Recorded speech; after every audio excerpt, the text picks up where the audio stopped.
Buenos días, buenas tardes, estimados hermanos, felicitándolos aquí a las personas que pertenecen a la Iglesia de Jesús, la iglesia que fundó Cristo, porque bueno, ya fue electo su nuevo Papa, ¿verdad? León XIV, felicidades. Y bueno, a ver qué tal, vamos a iniciar un nuevo periodo, una nueva época. El mundo está cambiando, hay un nuevo orden mundial que se está estableciendo, hay nuevas políticas en el mundo, las cosas que están pasando, pues el Papa viene a agarrar la papa caliente, a él le va a tocar duro esta época de vida de la humanidad. Sin embargo, pues he estado viendo ahí algunos videos como siempre, en contra de la iglesia. No se ocupan de predicar ni de evangelizar, sino de agredir y de ofender. Y lo peor de todo es que lo hacen con tanta ignorancia, con tanto desconocimiento, con tanta mentira, que es tan fácil desenmascararlo. Pero la gente, ¿qué pasa? Usted viene, abre un video, lo oye, lo escucha y se lo traga. O sea, yo le pudiera estar diciendo mentiras y si usted no las confirma, vaya a la Biblia y revise si lo que yo le estoy diciendo es verdad o es mentira. Léalo, analícelo, interprételo, ¿verdad? Si no sabe, pregunte. Pero no se quede con el cuento. Les voy a pasar varios fragmentos de un video que estaba mirando ahí, que el tipo dice barbaridades por ignorancia. Pero bueno, a lo mejor por ganarse like, por ganarse audiencia o por engañar a la gente, hay gente que le encanta eso, por tener tal vez fama, no sé ni por qué lo harán. O por agredir, simplemente es un hobby. Estar agrediendo a la gente, a la iglesia y a las cosas cuando no las conocen. Lo que no lo conoce, bueno, ni modo. Pero ¿qué pasó? Los estoy esperando, no hay like. No han dado like. ¿Qué les cuesta dar un like? ¿Qué les cuesta dar like si no se paga por eso? Es solo para que el algoritmo publique más el video y otras personas puedan informarse. Denle like y si se puede suscribir, mejor. Yo se lo agradezco mucho en el alma y en el corazón. Y cada vez que se suba un pequeño, un corto, un video o un directo, pues le va a llegar la información y si usted quiere lo ve o no lo ve, no le va a afectar en nada. Suscríbase, denle like. Saludos hasta Nicaragua, a los amigos de allá, al padre Pedro Quintanilla, que está también allá en Rivas, en la comunidad de Belén. Padre Pedro Quintanilla, muy querido, muy estimado por mí, amigo mío desde hace más de 40 años. Así que le mando un saludo hasta por allá. Y a todos los demás amigos, mándenme su nombre, mándenme sus datos, yo les voy a darles un saludito aquí en vivo hasta el país donde ustedes se encuentren. Bueno, hermanos, les voy a pasar este pequeño fragmento de este video, ¿verdad? Que ustedes van a ver y después lo vamos a comentar para desmentirlo, porque ¿cómo es posible que la gente se quede con tanta mentira como que fuera verdad y no digan nada? Simplemente lo oyen y dicen, ¡cuánta razón, qué barbaridad! ¡Wow! Eso no lo había visto, eso no lo había leído. Cuando es mentira. No es cierto que las cosas son así como las está planteando este tipo. Pero bueno, lo vamos a ver ahorita. De todas maneras, en lo que le pasamos, en lo que están viendo el video y escuchando ese pedazo de barbaridades que les voy a poner, suscríbase, denle like. Dale, amigo, ya. Después del video continuamos. El engaño de la Iglesia Católica es bíblico el papado. El origen del papado, cómo surgió la figura del Papa. Hermanos y amigos, quiero que abran sus oídos y su corazón, porque lo que voy a compartir hoy podría cambiar tu forma de ver la fe. Escucha bien esta pregunta. ¿Es el Papa el representante legítimo de Cristo en la tierra o es el mayor engaño religioso de la historia? Esta pregunta es demasiado importante como para ignorarla. Por siglos, la Iglesia Católica ha afirmado que el papado es una institución establecida por Dios, que Pedro fue el primer papa y que la Iglesia debe someterse a su autoridad. Pero yo te pregunto, ¿es esto lo que enseña la Biblia? ¿Es esta la fe que nos dejó Jesucristo y sus apóstoles? Vamos a descubrirlo. El nacimiento del papado, una tradición humana, no bíblica. Para entender la verdad debemos viajar al principio, a la época de Jesús y los primeros cristianos. Cristo estableció su iglesia, sí, pero nunca mencionó la figura de un papa.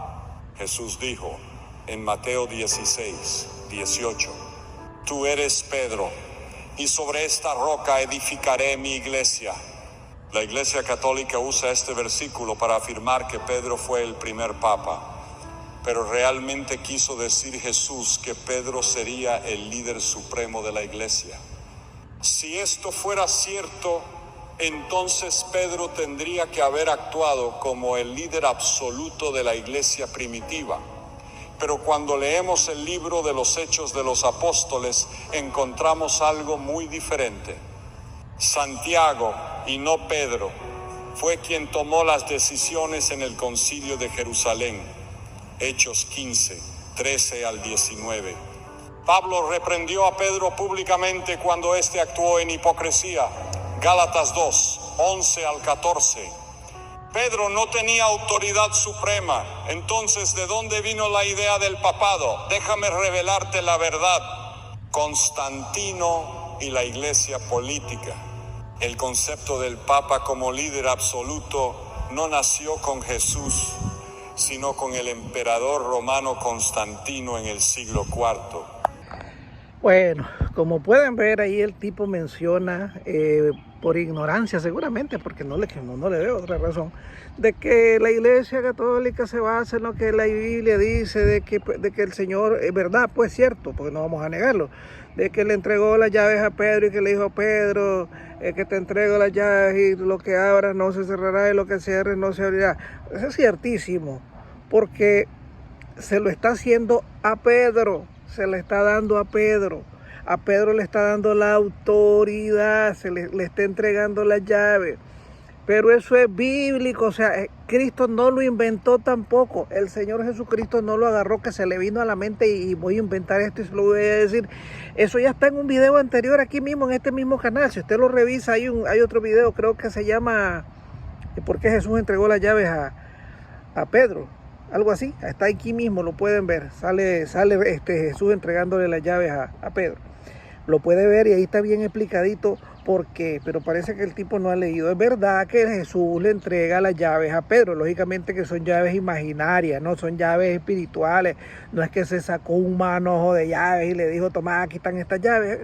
Por favor, sucede, se lo voy a volver a explicar en este otro video cortamente, de que los apóstoles eran judíos, venían del judaísmo, traían una mentalidad y una cultura judía, era tradición de ellos, o sea, la mente del judaísmo es bien fuerte, cuesta desarraigarlas y ellos solo aprenden en base a lo que la Torá, en base a lo que la ley de Moisés, en base a lo que los escritos antiguos decían. Entonces viene el Señor y agarra un escrito de las profecías de Isaías, agarra a Isaías, a ver, creo que Isaías 22, creo que es Isaías 22 y el capítulo creo que es 21, déjenme ver rapidito, voy a buscárselo aquí, porque, chocho, hombre, es una barbaridad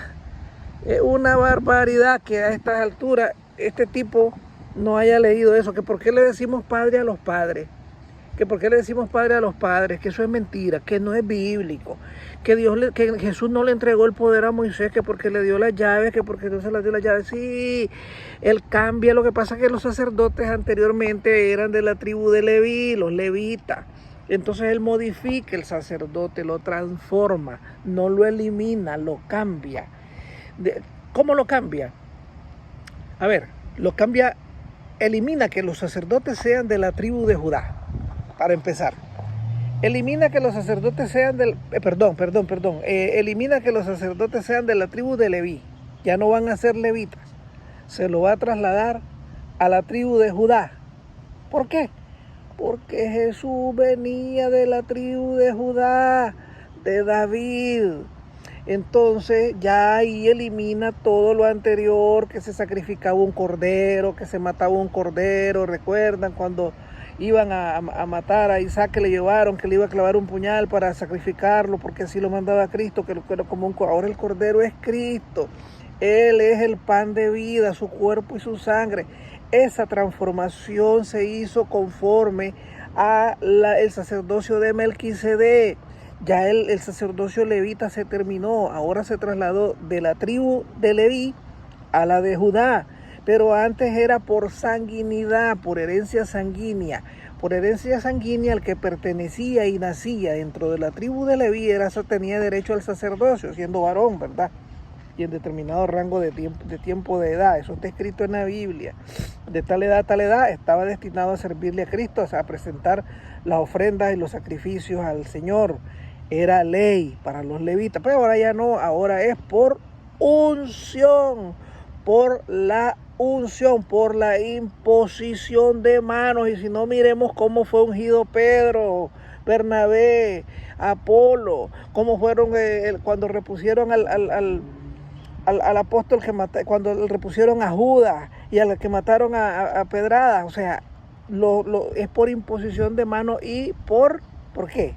Ordenación sacerdotal. Se trasladó a la tribu de Judá porque Cristo viene de la tribu de Judá. Este tipo no sabe nada de eso, él habla barbaridad y está enfocado en Isaías, que era lo que estábamos hablando, en Isaías capítulo 22, versículo 21 creo. Vamos a verlo si es cierto, si no me equivoco, vamos a buscarlo.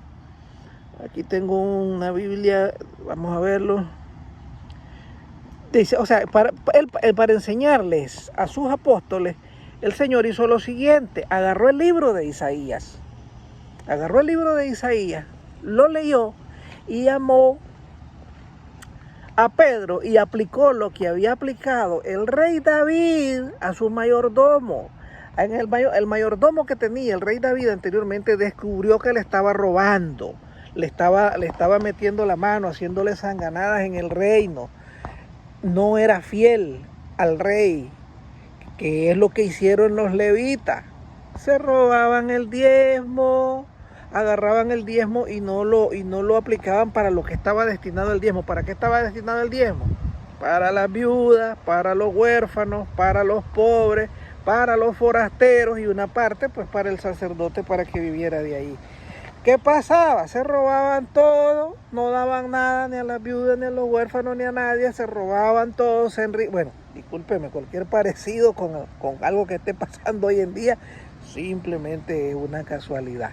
Pero ya venía de la Biblia, o sea, eso es histórico, no es de ahora, no es que esté pasando hasta hoy, es viejísimo que esto pasa.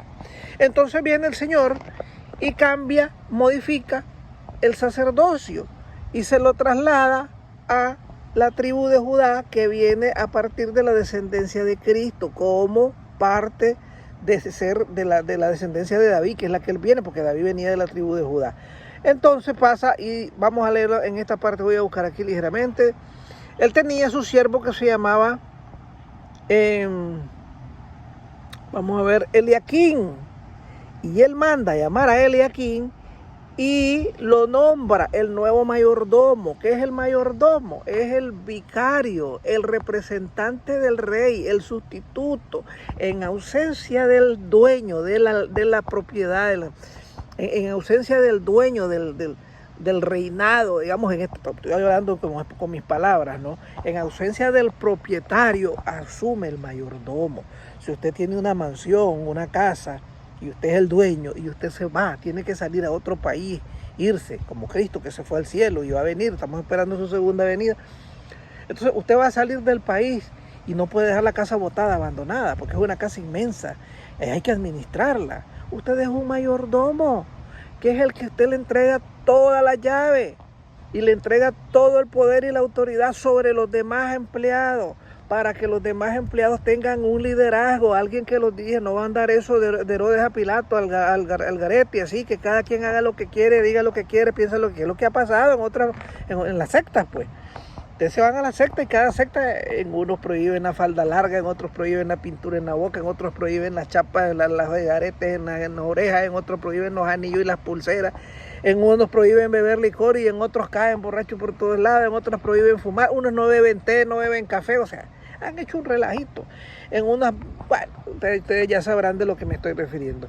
Sin embargo, en la escritura se refiere exactamente a esta parte. Dice así, se las voy a tratar de leer textualmente.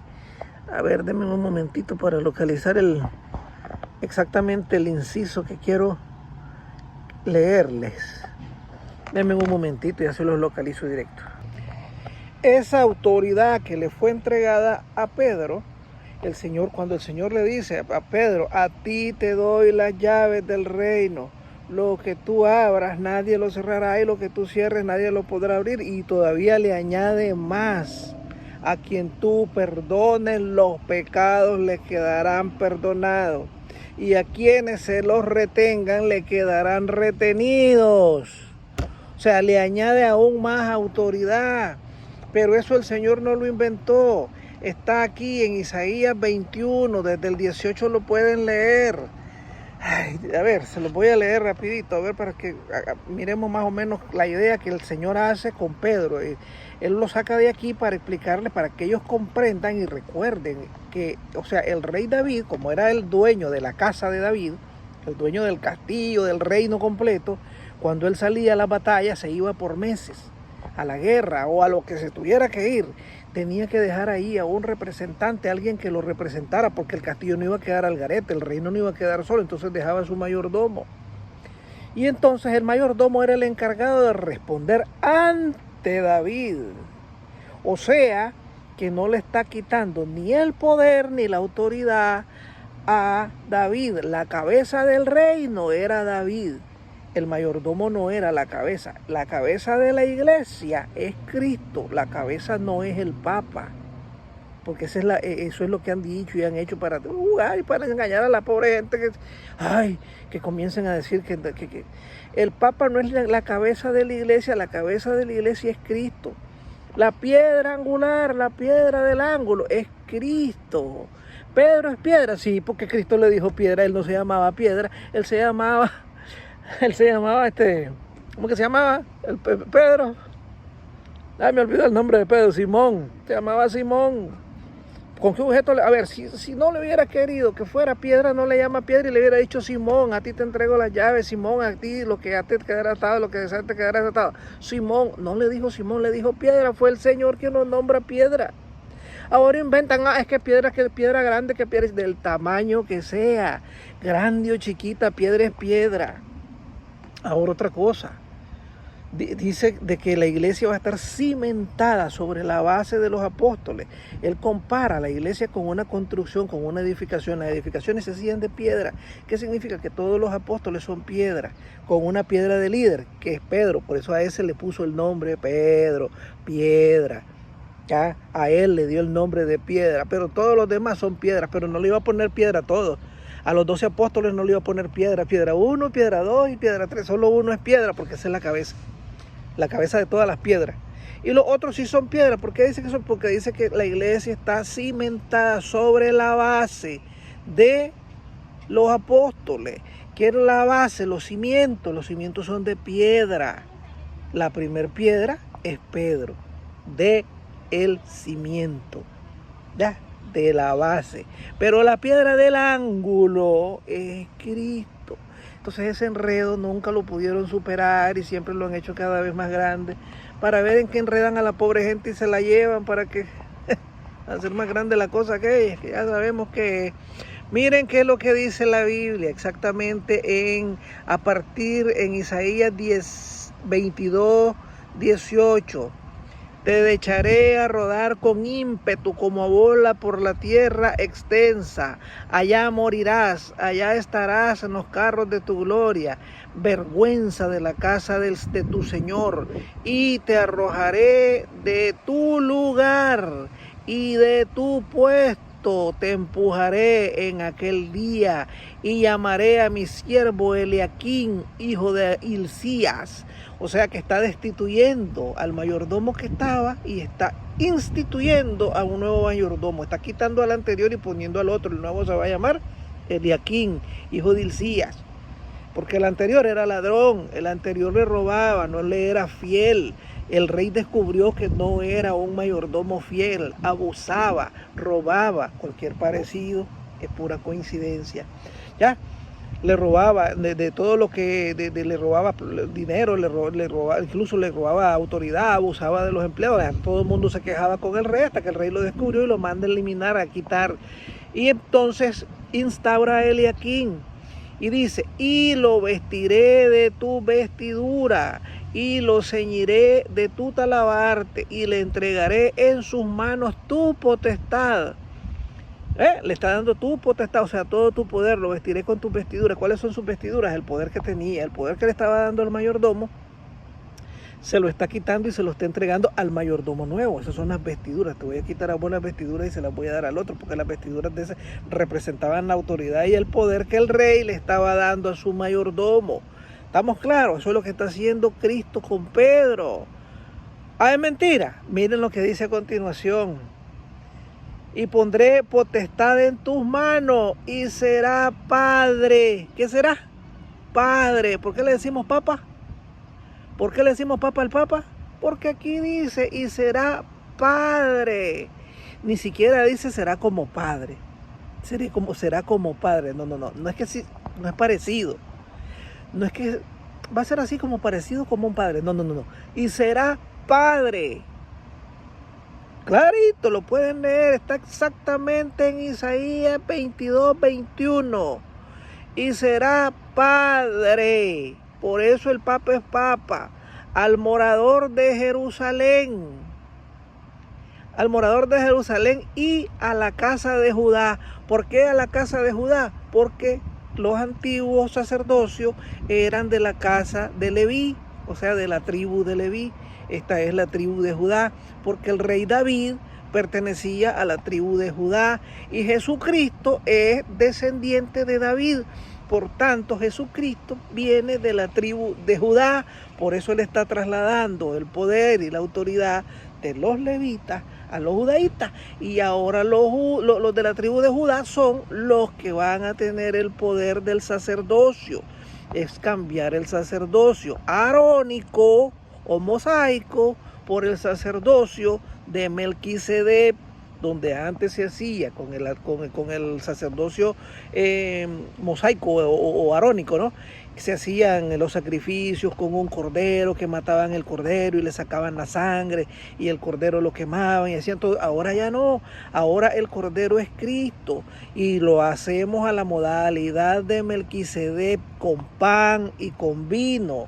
Tendríamos que leer Melquisedec con pan y con vino al estilo de Melquisedec y ya no vamos a estar en la tribu de Leví, donde el sacerdocio era por herencia. Si yo era levita y yo tenía un hijo o 5 hijos, tenía 2 mujeres y 3 varones, las mujeres eran descartadas porque la mujer en ese tiempo era considerada casi como un animal, como un esclavo, no tenía muchos derechos ni muchas como dijéramos, prioridades ni nada. La mujer era como cualquier cosa. Pero los varones sí, los varones tenían determinada edad para ejercer el sacerdocio, presentar ofrendas y sacrificios al Señor, y lo hacían de determinada edad por herencia. No tenía que ver ningún nombramiento, ninguna ordenación, nada. Con el modelo de Melquisedec, que es el modelo de Cristo, que es el modelo de Pedro, que deja a Cristo aquí, sí es a través de la ordenación sacerdotal. Acuérdense que el Señor lo ordena. ¿Cómo lo ordena? Le dice que sopló sobre ellos, levantó sus manos, los ungió, les puso sus manos y les dijo: vayan por el mundo y prediquen mi palabra a todas las naciones y en mi nombre hagan prodigios, que los ciegos vean, que los sordos oigan, hablen de mi evangelio por toda la tierra. O sea, ese es el mandato, la ordenanza, por eso se llama ordenación. Y sopló encima de ellos y automáticamente ellos recibieron a través de ese soplo el bautismo en el Espíritu. O sea, ellos recibieron el Espíritu Santo a través de la ordenación que en ese momento les está haciendo personalmente Cristo. A ellos, a los 12 nada más. ¿Qué pasa? Después vamos a ver cómo son, porque tampoco, como ellos no van a ser eternos, ellos tienen vida, un periodo de vida, lógicamente tiene que haber sucesión, y como son la mayoría, pueden ser célibes o no, pueden, de hecho no se hace por herencia sanguínea, sino por sucesión. Por eso se llama sucesión apostólica, que es a través de la imposición de las manos y el soplo del Espíritu. O sea, ahora ya no es como antes de que era por sanguinidad, por herencia de sangre, por genética. Ahora es eh, por imposición de mano, por elección del Espíritu Santo. Vamos a continuar leyendo este otro pedacito porque dice, para que continuemos, dice: lo vestiré con tu vestidura, lo ceñiré con tu talabarte y le entregaré en sus manos tu potestad y será padre al morador de Jerusalén y en la casa de Judá, que es la casa de Cristo, y pondré sobre él la llave. ¿A quién le dio la llave? A Pedro, ¿verdad? Aquí el rey David, ¿a quién le está dando la llave? A Eliaquín, a su mayordomo, a su sucesor, al que le está entregando el poder y la autoridad. ¿A quién se la dio Cristo? A Pedro, a su mayordomo, a su vicario, a quien está entregando, ¿qué? El poder y la autoridad. Y le dice: y pondré sobre él la llave de la casa de David. ¿De qué tribu venía Jesús? De la de Judá, de la misma de David. Por eso decimos que Jesús es descendiente de David y David viene de la tribu de Judá. Por eso dice: y pondré la llave en la casa de David sobre sus hombros y abrirá y nadie cerrará. Oigan esto: cerrará y nadie abrirá, y lo hincaré como clavo en un lugar firme y será por asiento de honra de la casa de su padre. ¿Ya vieron de dónde sacó el Señor la entrega de la llave? Que te entrego la llave y lo que abras nadie lo podrá cerrar y lo que cierres nadie lo podrá abrir. De aquí, de David. David se las entrega a Eliaquín y lo deja a cargo como mayordomo del reino y le dice: y no es cuestión que solamente toma la llave y vos vas a mandar, no. Él va a tener la autoridad como la que tengo yo. En mi ausencia, él es la autoridad. Y no es tanto así que lo van a ver como cualquier cosa, dice, y lo van a tener por padre. Hasta allí llega, porque el mayor respeto de autoridad del hombre en aquel tiempo era su padre, al papá, al padre.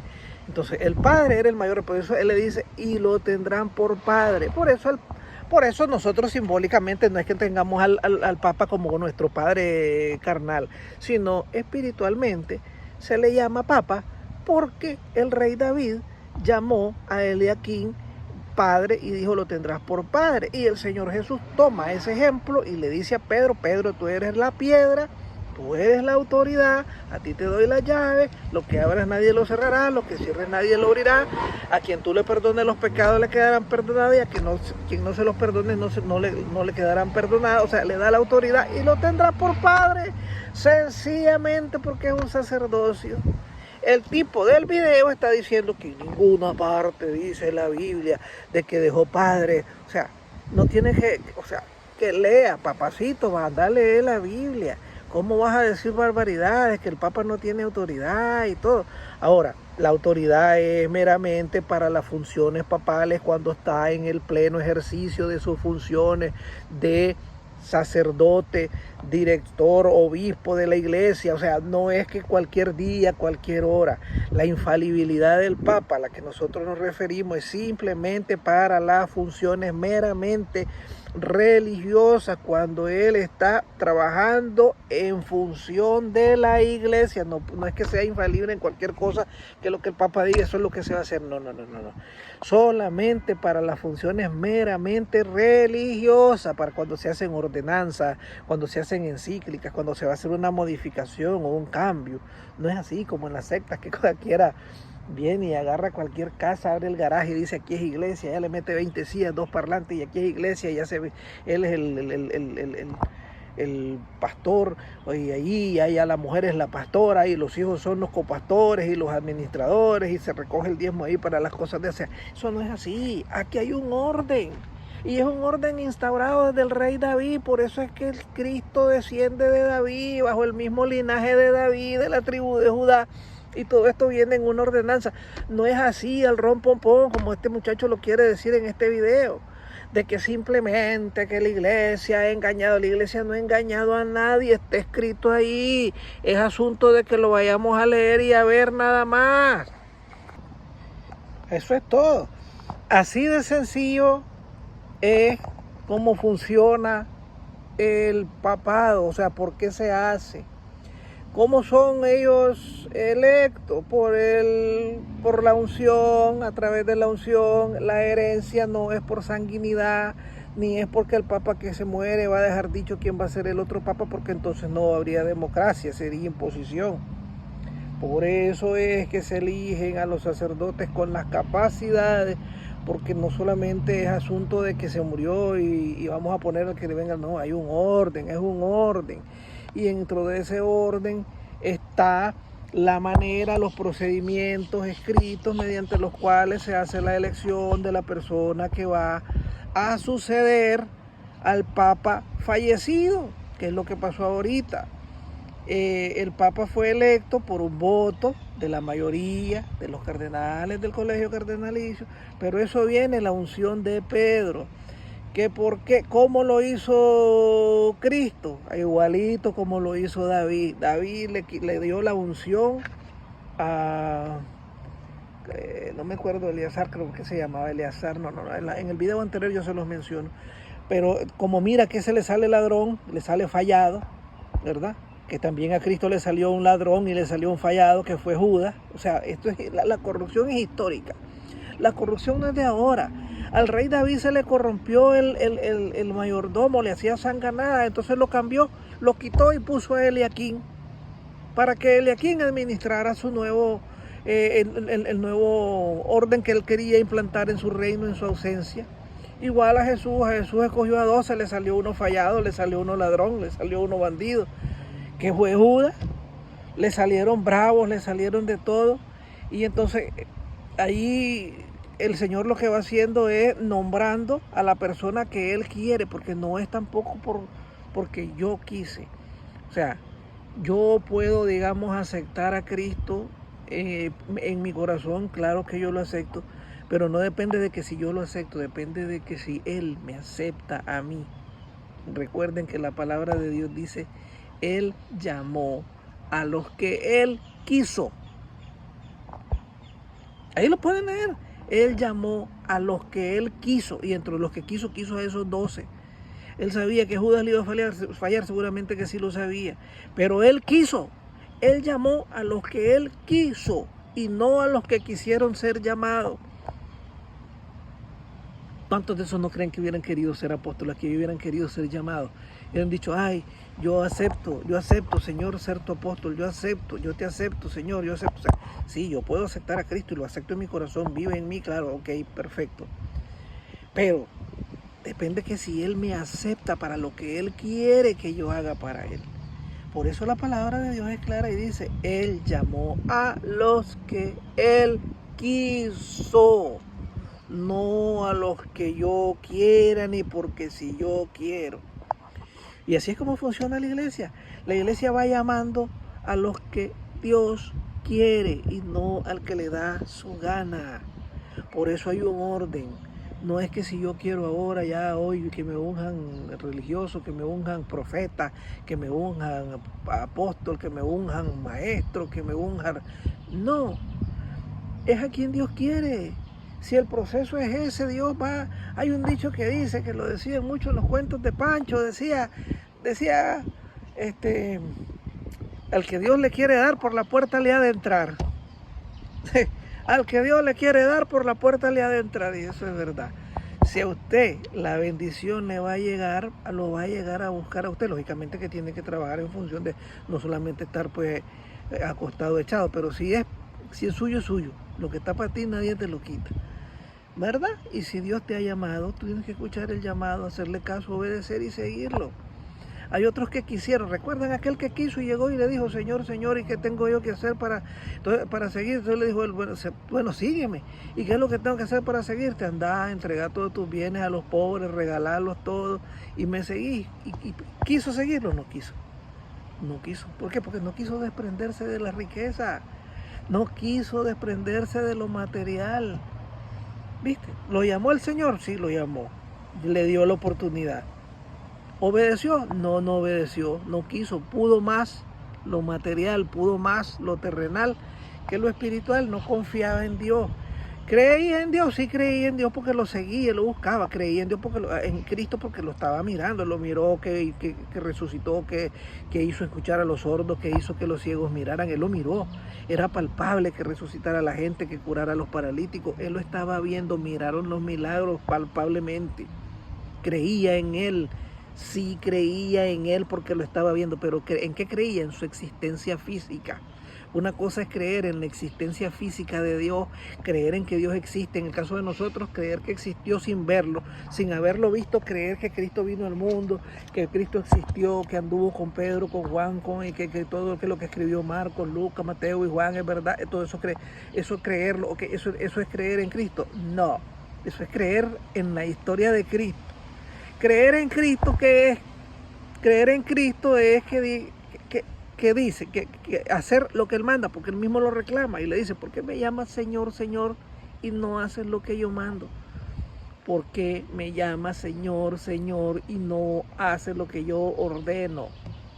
O sea, que de nada te sirve, ay Señor, Señor, caer atacado en oración, en convulsiones espirituales, cuando no haces lo que el Señor te manda.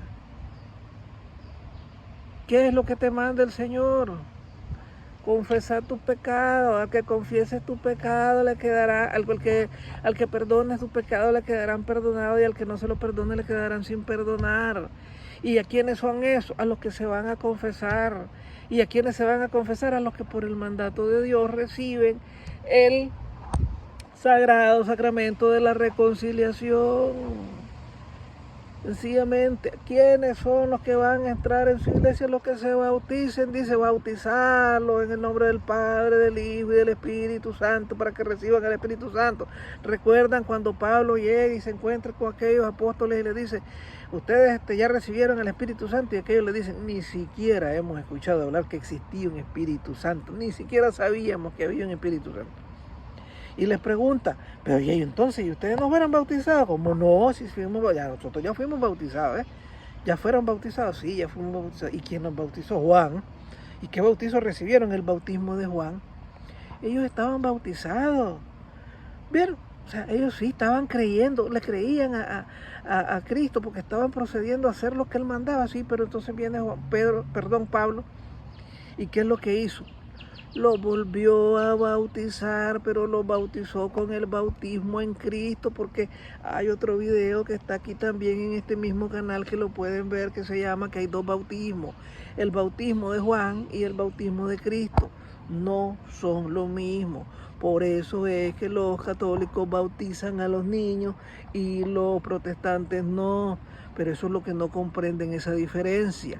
Estamos haciendo un arroz con mango aquí en la conversación porque el tema va vinculando una cosa a otra, una cosa a otra.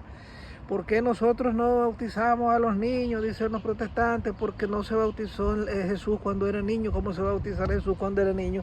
Si primeramente el bautismo fue inventado hasta que Cristo tenía 33 años por Juan el Bautista, que era su primo hermano y era 6 meses menor que él y fue el que inventó el bautismo. Anteriormente a esa existencia del bautismo y a esa edad de Cristo, nadie en la vida se había bautizado. Nadie se había bautizado. ¿Por qué? Porque el bautismo no existía, lógicamente. Porque yo recibí la vacuna del COVID hasta los 40 años. ¿Y por qué no me la pusieron chiquito? Como se la están poniendo ahora a todos los niños recién nacidos, a los de 3 meses le están poniendo la vacuna del COVID. ¿Y por qué no me la pusieron a mí? Porque no estaba inventada. Por eso me bauticé a los 40 años, a los 50 años, a los 45 años. Porque no estaba inventado. El que la inventó en ese tiempo no había nacido, tal vez. El que inventó la vacuna ahorita no había nacido en ese tiempo, a lo mejor había nacido pero estaba pequeñito igual que yo. Y entonces la inventó hasta que yo tenía 40 o 45 años y hasta entonces me la pude poner. Así es el bautismo se hizo a Cristo a los 33 años porque hasta entonces se inventó. Pero Cristo tiene otro bautismo que es el que dice Juan. Juan dice, yo lo bautizo con agua, pero el que viene después de mí, del que no soy digno de desatarle ni siquiera la sandalia, ese lo va a bautizar con fuego y con el Espíritu Santo, que es el que Pablo le pregunta a los apóstoles del Espíritu Santo, que dicen, no, si ni siquiera lo conocemos ni habíamos oído. Porque Juan no bautizaba con el Espíritu Santo. Por eso los otros no conocían del Espíritu Santo. Él bautizaba simplemente para el perdón de los pecados. El bautismo de Cristo no solamente para el perdón de los pecados. Sí, perdona los pecados. Si los tenés, te los perdona. Pero un niño recién nacido de 2 meses, de 3 meses, que no tiene pecado, no le perdona pecado. Lo que hace es que recibe al Espíritu Santo. Hace que el Espíritu Santo entre y more en él. Hace que el Espíritu Santo sea parte de la existencia de ese niño y que more dentro de él, que reciba el Espíritu Santo. Cuando Cristo se bautizó, ¿qué pasó? Dice que cuando salió de las aguas, salió, ya estaba en lo seco, en la tierra.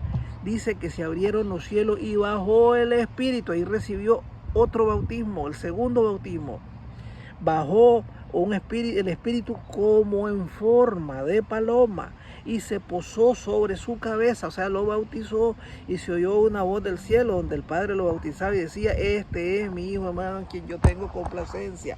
Ese es el bautismo que recibe Cristo. El que recibió de Juan lo recibió dentro del río con el agua, pero cuando salió el Señor lo bautiza con el Espíritu Santo. Por eso Él dice: el que viene después de mí no bautizará con agua, sino con fuego y con espíritu. Son 2 bautismos. En el primer bautismo no se bautizan los niños porque los niños no tienen pecado, porque no existía el bautismo. En el segundo bautismo sí bautizamos a los niños porque Dios dice: dejad que los niños vengan a mí, porque de ellos es el reino de los cielos. Porque el Señor dice: quien no es como un niño no heredará el reino de los cielos. Y en muchas ocasiones el Señor habla de los niños. Los niños son los primeros. Por eso nosotros bautizamos a los niños, porque el niño recibe al Espíritu Santo. Y después tenemos a nosotros la confirmación del bautismo, que eso ya se hace a los 13, a los 14 años y está autorizado para hacerlo únicamente por un obispo. Que Jesús no se bautizó niño porque él era judío, no existía el cristianismo. El bautismo es cristiano, el bautismo no es judío, el bautismo es cristiano. Los judíos no se bautizaban, se circuncidaban. Y que ahora la mamá y el papá abusan porque al niño no le preguntan si se quiere bautizar o no. A Jesús no le preguntaron si se quería circuncidar o no. Lo llevaron a los 8 días y lo circuncidaron por gusto de José y de María. No le preguntaron: Jesús, ¿te querés circuncidar, sí o no? No, circuncidado y punto. Porque a través de la circuncisión él estaba dentro del pacto con Dios. A través del bautismo el niño entra en el pacto nuevo con Cristo. Esa es la historia de nuestro bautismo. No sigamos confundiendo los bautismos y enredando el aceite con la manteca y creyendo el cuento protestante y el rollo aquel de que aquí que ustedes bautizan a los niños, que los niños no tienen pecado. Cristo no tenía pecado. O sea, no es requisito tener pecado. Cristo no tenía pecado y se bautizó. Entonces el ejemplo no es por ser pecador. Porque si el ejemplo fuera por ser pecador, no se hubiera bautizado si él no tenía pecado. Es que el ejemplo es que era adulto. No, es porque no existía, simple y sencillamente. Y aunque hubiera existido, iba a salir caminando de un mes o de 8 días el niño a bautizarse. Se circuncidó y lo presentaron sin su consentimiento. Pongamos los pies sobre la tierra, mis queridos hermanos. Un abrazo, los sigo queriendo. Suscríbase, denle like, mire que estas conversaciones son amenas. Si le gusta, pues, el que le gusta. Esto es un conversatorio y lo vengo a hacer aquí en el campo abierto para evitar estar en una oficina encerrado, que ustedes estén viendo aquí el ambiente natural. Así que mis hermanos, un abrazo, por favor, suscríbase, denle like, mándenme ahí su nombre, sus preguntas. Ya les dije que les voy a pasar el link para que ingresarlos al grupo de WhatsApp, para que entremos a la gran familia y nos podamos tener una comunicación directa. Un abrazo, estén pendientes que en estos días, ya mañana, pasado mañana, tenemos una nueva publicación. Que el Señor los siga bendiciendo. Hasta pronto.